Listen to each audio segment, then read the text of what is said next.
Some things about the physical structure of the cheat sheet. I'm going to bring two up close for you. I have two here that I've made. This one's made out of PVC and it's just in a small coffee can. And this is got a large piece of, I think it's poplar, the larger coffee can. They're both filled with cement. The nice thing about PVC is that obviously the concrete goes up inside of it. Both have nails sticking through them or screws to hold everything in place. And I like to keep the bottoms on because I do have a finished hardwood floor that I don't want to have all scratched up. Okay, a little bit about the size. The PVC cheat sheet is a really good size for me. I should be able to wrap my hand around it and not touch my thumb and my middle finger together. The poplar, it's really hard to find something that's the right size here. I can barely touch, actually I can touch pretty well, between my middle finger and my thumb. But it's just about the biggest size dowel I could possibly find. For length, usually you want this to come up to just below your knee. And it has to do with manipulating the cheat sheet. Sometimes we swing it fairly close to our face. You don't want to be knocking your own teeth out. And the third thing has to do with the weight. This cheat sheet is probably a little heavy for me. I find it challenging to work with this cheat sheet because it's so light. There are certain drills I do like to use this more for, and certain other drills that I like to use the heavier one for. But Onaga Sensei once told me that the best way to test and see if you've got a cheat sheet that's the right size is to hold it by the end, come into a punching position, and you should be able to do 20 tsuki from this position. Now I can do 20 tsuki with this. I can do maybe 2 with this, all right? And this isn't even full all the way through. So by his standards, this is too heavy for me. However, I find there are a lot of drills that I can do very well with this. So we'll have to, you know, maybe it was an arbitrary determination that he came up with on the spot. However, you know, do with that information what you will. Onaga Sensei once said, and it was in 2008, I looked in my notes, he said that the kanji for chi-ishi and the kanji for chinku-chi have one kanji in common, and that is the chi, or chin. Most people translate chi-ishi as power stone or spirit stone. And the connotation, the affiliation with strength training and weightlifting and that type of thing goes very well with that idea. But chinku-chi means linking. It's a carpentry term, and Onaga Sensei should know because he was a carpenter in his career. It means linking or joining, and it refers to what the best way to link two pieces of wood might be based on whatever it is you're constructing. You're going to use different forms of chinku-chi for building a chair than you are for building the foundation of a house. You're doing different joining techniques. And by the same token, when we're moving our body, we have different chinku-chi positions. So if you look at chi-ishi as a joining stone or a linking stone, you're using the chi-ishi to find positions of optimal natural advantage or strength or potential. So maybe that's another way to look at chi-ishi and the chi-ishi training that I'm going to share with you today.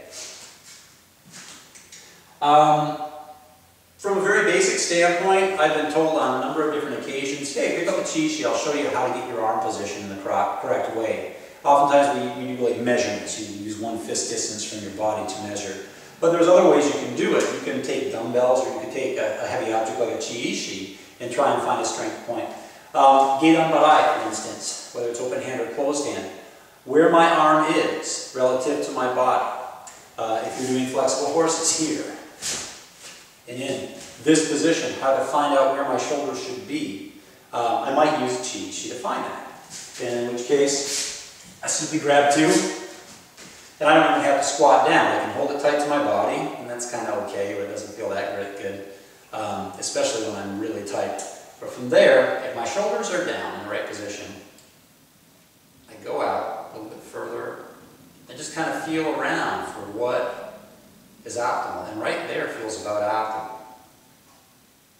So, there. All right. I'm kind of touching my body. My shoulders in position, throwing the powder an inch away from my body. That feels right. There's a problem with my legs being in the way, but that is probably the strongest point for me. So that's how I tend to do my gidan barai, whether it's closed hand or open hand. Another one, I'll use a lighter one for this. Let's say I want to find out where my chudan tsuki is, alright? When I first learned how to punch, Paul Sensei told me that if you were to drip water down, it would just flow down to the tip of your finger. So you want to slide down at an angle. How far down is slide? You can find that using a chi-ishi. Just grip it about in the middle, hold it out. And you can start straight, try and straighten your wrist, and simply lower it. It starts feeling really yucky there, especially in the top. Bring it up. Right about there feels pretty good for me. If I start going up, it starts feeling a little bit yuckier, a little bit yuckier. And so I try and just feel my way through that. You need a fairly light one for this, but for me, especially when I lock my arm in place, that's about where I want to be. Seems to correspond well with the xiphoid process. When I raise up, I can start experimenting with how to make this easier. I can raise up higher, higher, and then I can start twisting my wrist. Well, if I do that, it becomes a little easier. If I do that, I'm getting weak and it's really starting to burn on the outside, especially if I've done a bunch of exercises. So, by doing like so, I've learned that angling my strike somewhat when I'm doing tsuki will benefit my punch if I'm rising up, if I'm coming from a lower position and rising up for a head strike, for instance. So bending my wrist like so, so that I twist my fist a little bit helps. And if you do a lot of work on a makiwara, for instance, you've ever buckled your wrist striking straight, punch a little higher on the makiwara and angle it somewhat, you'll have much better luck because it's replicating a higher strike. Actually, I can use these two. In a lot of the shorin kata, they start their forms with the arms in front. Now naturally you don't want to have your arms tight to your body, you don't want to have them too far out. So finding that position of natural strength there is to your advantage as well. In the Goju kata and Rushokai, we come to this position. If you believe this has martial meaning, if it has anything to do with deflecting or moving someone's attack, maybe finding out how far away from the body the arm should be has some meaning for you as well. And I can do that by taking two chi-ishi and angling them like so. And then from there, moving them out from the body or in as appropriate, trying to find the right position. That feels about right for me. So there. So I have muscle potential from there to do my first motion, whatever it might be. So there are some very basic uses of chi-ishi without actually doing an exercise, but mainly for just finding the chinkuchi points. Okay, some preliminary things that you need to know if you're going to practice chi-ishi in a way that kind of replicates some of the things that Onaga Sensei teaches and a few of the things that Sana Sensei teaches with them. You need to have some other exercises and have a good, solid understanding of body positioning with chinkuchi and some of these other exercises. So I'll go over a few of them for you that you can practice in preparation for using chi-ishi. One is, when practicing tsuki, you have to be able to get your shoulder out in this position. This locking position for your shoulder is critical for holding the chi-ishi in different positions. If your shoulders come out or they rise up, they're doing all different kinds of things, you're going to have some problems. So we're constantly struggling to get that shoulder down. And you can practice this by doing just standard push-ups and trying to find the spot. When you pull in, the shoulder needs to stay down and forward. And you can really hold yourself for a long period of time in this position, just doing regular push-ups. A lot of people that don't get this, they have a real hard time. Their elbows usually flare out when they're doing their push-ups, where they have a lighter grip. So keep them in tight to your body, just like you're replicating a punch, and come out. You can also practice trying to pop those shoulder blades out by practicing your sanshin near the ending, just before the moashiyuke. This position, a lot of people, when they say, yeah, I want to try and get my traps to pop. So in getting their traps to pop, their scapulas naturally pop out like so in the back. And you want that lateral look like how a dog's scapula is popped out or a horse's scapula. And they can sleep on there, standing up. So you don't want it flat across your back. That position is critical. Chinkuchi for the arm. In Tsuki, we're all familiar with this idea of turning gradually as we go. The hand is up this way, mainly because it's fairly strong if someone's trying to push down. This is going to be strong. If they're trying to push up, it's a whole different story. But this cradling position is fairly strong here. As I come out, eventually it starts to get weak. And I need to do something to counter that. So I start to turn it vertical, like this. When my fist is vertical, the bones are aligned one behind the other. Now I have some more strength. And that strength is very versatile. I'm strong below and strong above. And I have a fair amount of muscle power, muscular potential, if I need to muscle it from the sides, that I can do that while I'm striking. At the end, that is not as strong as that. And especially when we're doing a full strike, usually people are going to come from the sides and try and block from the sides. So that's why we keep our arm out. Now at the end, it's very easy to move your arm no matter what. It's really only strong for pushing. However, it's best to turn it sideways, like so, rather than here. Strike there, that's fine. Turn it over at the end. This is the longest Chinkuchi point of your Tsuki. By the same token, 1, 2, 3. 1, I'm pushing to the sides. I use this inside bone. I start coming here, that sucks, so I turn it. Okay, so I come from here and immediately turn over, push out, eventually it gets too far out and I have to use my palm heels. 1, 2, 3. 1, 2, 3. I push up. My fingertips come into the middle. When I bring it down, that closes my armpit off. That's critical for punching and blocking. If your armpit is open, it's weak. You close it off, your shoulder is locked down into position. So simply turning in when your arms are up high. There's a position here. When you're getting out of a pool, that feeling there. If you've ever leaned against the back of a pool and lifted yourself out, there's that. Here, same thing. So those are Chinkuchi points. Something about stances. Your shikodachi. Most goju people will do a shikodachi like a house. Outside edge is straight, angled roof, so the walls of your house are vertical, and then it comes to a peaked roof. For your Chishi practice, and if you're ever at Onaga Sensei's dojo, try and do your stance like a pentagon. This is roughly 2 foot lengths apart. That's where my heels are, like so. I want my knees over my toes.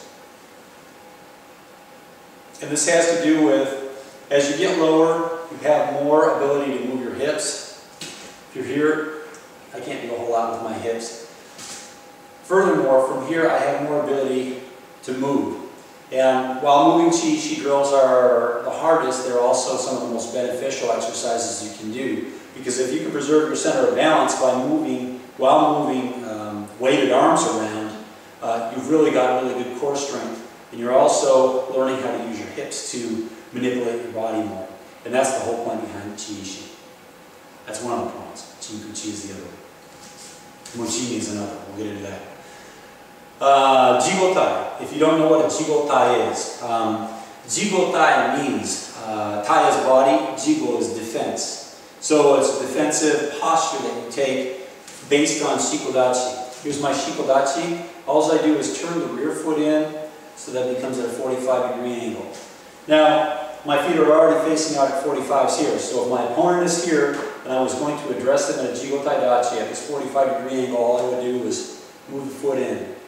Nothing else has changed. My hips are apart. If I address you, the distance between my feet is roughly 1 foot's distance. So where my toe is right now, I put my heel there, and I angle it. And go back right to Shiko. shikodachi, jigotai. Jigotai, shikodachi. So, jigotai, defensive position. And we fight out of that a lot. So, those are important. What else? Okay, I'll share one moving kata, one shikodachi kata with you. Now you're going to have to get back a little further because I don't know that you'll be able to see my feet once I get past the bookcase here. So I start in shigendachi, like so. My hands come to my hips as I bring my feet together, heels and toes. From there, I'm going to come forward, step into shikodachi. If I want to step forward again from there, I'm going to bring my heel in, like so. So I'm pivoting on the ball of my foot. If you're comfortable with it, you can pivot on the outside edge by your pinky toe. And from there, on my rear leg, I bring my toes in, pivoting on my heel. I pull up, like so. I come around, come forward, and into shiko. Step again. Now, you could pivot on your heel, that's fine, and it's perfectly legitimate to do so if you're practicing this without Chishi. But if you have heavy weights in your hands and you do this, chances are you're going to want to add some reinforcement to your body by keeping your center balance and pulling your heel inward rather than your toes out. That's the only reason I say that. So from there, here, pull up, and step. Now my foot is probably out of range with the front, so I'm going to step back from here. I go into my hanshin dashi and pull, bring the foot around behind, and step out. Hanshin and pull, bring the foot behind, and step out. That's a very basic two-step version of that kata, but you can do it all the way down the dojo and back. Try and do it with your breathing. Try and do it non-stop, but at a very slow speed. And if you have a really tacky floor, do it with socks on for a while. It will really work your inner thighs. It's a great exercise. We use that in a lot of advanced Jishi moving drills. So that is something that you want to become proficient in if you want to learn those. There's a couple of kukansuki. Kukansuki means air punching or air striking. We spend a lot of time doing this, and at its most basic level, it's simply like so. There's some funky little hand motions you can do at the end that replicate other techniques, and they're actually Kihon versions of those techniques. They're actually, you can call it a kata, tsuki kata. But from here, after I've struck, I can pop up, hit, grab, and punch.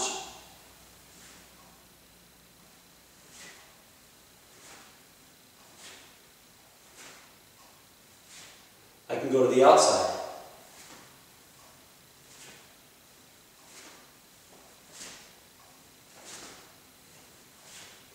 I can grab, around, strike, around, strike.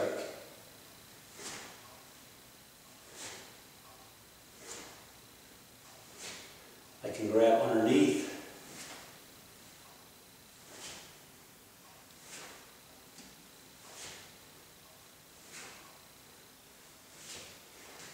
There are Jishi kata that relate to those exercises. You can say that they're practice for those exercises, they're not. That's one way of practicing for a particular technique, and the Jishi exercises that complement that are another way of practicing for a specific technique.